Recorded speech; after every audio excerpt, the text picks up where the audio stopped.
सर्वप्रथम सर्वांना नमस्कार. थोर पुरुष आणि तसेच माझ्या वडिलांना मी वंदन करते.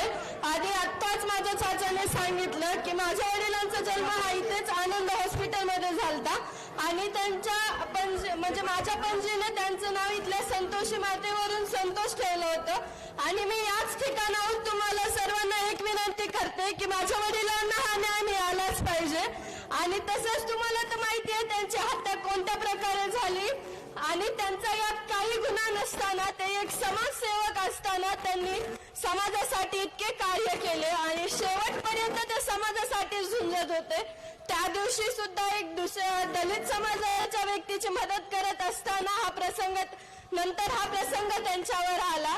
ही जी आज वेळ माझ्यावर किंवा माझ्या कुटुंबावर आहे ही वेळ कोणत्याही दुसऱ्या कुटुंबावर येऊ नये याची मी म्हणजे आपण सर्व याची दक्षता घेऊ.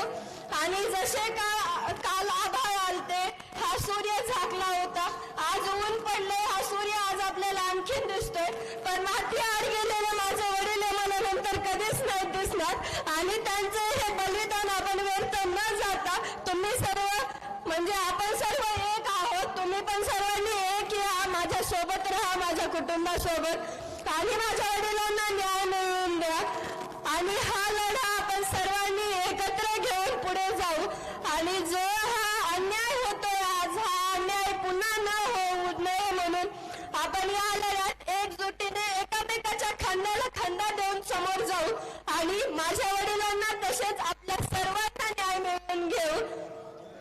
मी एवढीच विनंती करते की आज जसे तुम्ही मोठ्या संख्येने माझ्या सोबत माझ्या कुटुंबासोबत आहात तसेच तुम्ही सदैव आमच्या सोबत राहा. धन्यवाद.